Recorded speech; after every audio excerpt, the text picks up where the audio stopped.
क्या आप जानते हैं कि चीन के अंदर एक ऐसा कानून बना दिया गया है जिसकी वजह से वहां के जो लड़के हैं उन्हें लॉन्जरी पहनना पड़ रहा है, लड़कियों के अंडरगारमेंट पहनना पड़ रहा है। और बड़ी संख्या में चीन के अंदर लड़के हैं जो इन दिनों लॉन्जरी पहने घूम रहे हैं। उनकी फोटोज आ रही हैं, वीडियोस वायरल हो रहे हैं। देखिए, सुनने में थोड़ा अटपटा है। वैसे हमारे यहां भी कपिल शर्मा में लड़कों को लड़कियां बनाई जाती है, लेकिन लॉन्जरी पहनना और मजबूरी में पहनना, कानून बनाकर पहनना, ये थोड़ा शॉकिंग है। तो आज इस खबर के साथ साथ हम आपको बताने वाले हैं चीन में 5 ऐसे कानून के बारे में जो अजीबोगरीब और कुछ तो ऐसे जिनको सुनकर आप कहेंगे यार इसके पीछे लॉजिक क्या था। हालांकि लॉजिक चीन की चीजों में कहां होता, तभी तो फेमस है।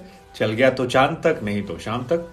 तो कानून नंबर 1। दरअसल चीन में इन दिनों लाइव स्ट्रीम शॉपिंग का ट्रेंड शुरू हो गया। Live stream shopping online shopping का अपडेटेड वर्जन है, जहां पर आप कोई सामान खरीदते हैं तो आपके सामने एक इंसान ट्रायल करता है, आप उससे सवाल पूछ सकते हैं, उससे उसके बारे में जानकारियां ले सकते हैं।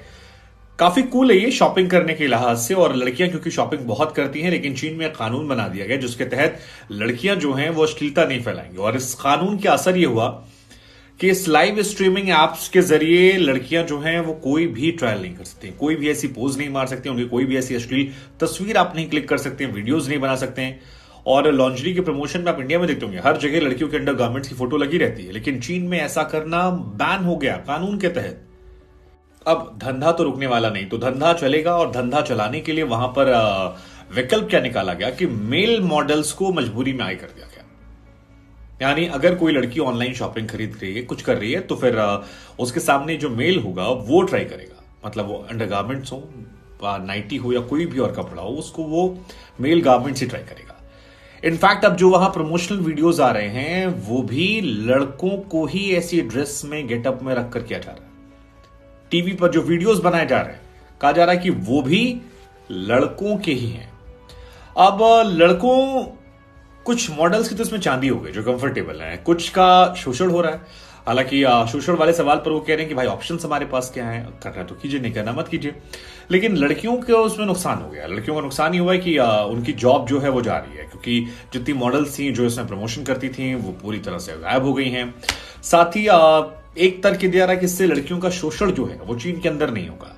हालांकि हम आपको बता दें कि ये जो लाइव स्ट्रीमिंग शॉपिंग है ये बहुत ज्यादा वायरल हो गई है और काफी कूल भी से वो मान रहे हैं। कूल इस लिहाज से मान रहे हैं क्योंकि सब कुछ फटाफट ट्राई हो रहा है, आप जो देख रहे हैं उससे सवाल पूछ सकते हैं। और ऑनलाइन जो बिजनेस करने वाली कंपनियां हैं वो अगर सामान सेल होता है उस मॉडल की वजह से, तो उसका 10% जो है वो उस लाइव स्ट्रीमिंग ऐप को देती हैं। लाइव स्ट्रीमिंग ऐप वाला खुश, मॉडल्स को उसमें कुछ कमीशन मिल गया, मॉडल खुश, कंपनी का बिजनेस। दूसरा कानून, चीन में फ्री इंटरनेट जैसी कोई चीज नहीं। फ्री इंटरनेट का मतलब वो मेरे डेटा पैक से नहीं है, वो मेरा मतलब है जो चीज आप देख रहे हैं चीन के अंदर आप क्या देखेंगे वो वहां की सरकार तय करती है। मतलब हर चीज फिल्टर होकर आती है और जो वहां की सरकार चाहती है कि उसकी आवाम देखे वही चीजें वहां पर आप देख सकते हैं। बाकी चीजों को लेकर पूरी तरह से बैन है। और अगर आप एडल्ट चीजों को देखना पसंद करते हैं तो मैं आपको बता दें चीन में बहुत खतरनाक है। 1-2 दिन नहीं बल्कि 3 साल की सजा हो जाएगी अगर आप दाएं बाएं किसी तरीके से प्रॉक्सी करके आप एडल्ट चीजें देखना चाहेंगे। देखिए, बहुत सारे लोगों का यहां पे रिएक्शन आ रहा है कि अब हम चीन नहीं जाएंगे, हम जहां हैं वहीं खुश हैं। इंडिया में लोग कुछ भी देख सकते हैं। मतलब आप वर्ल्ड लेवल पे कोई चीज स्कैन करते हैं जो बैन है उसे भी आप दाएं बाएं करके वीपीएन से देख सकते हैं, लेकिन वहां 3 साल की जेल। दूसरा, अगर चीन में आप बीमार पड़ते हैं और आपको डॉक्टर से कंसल्ट करना है तो वहां ये हिसाब नहीं है हाँ डॉक्टर साहब हम आ गए या चाचा हमारे विधायक हैं हमको दिखाना है।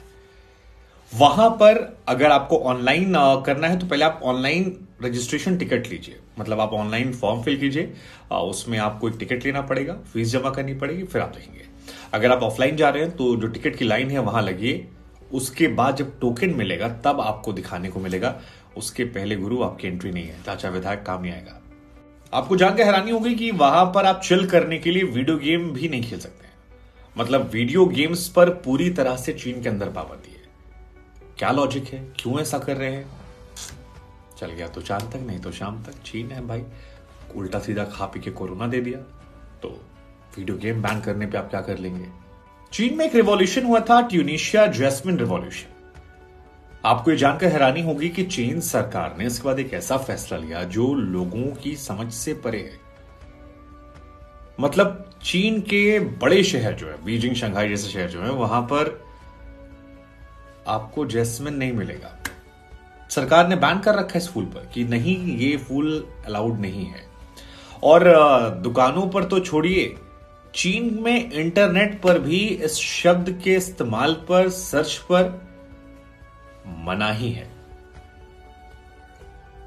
क्या आप अपने को बहुत आजाद फील कर रहे होगे ना अभी कि हम जिस देश में, यहां कितनी आजादी है, मतलब कुछ भी कर्म कांड कर लेते हैं। सोचिए, शब्द पर बैन कर दिया है।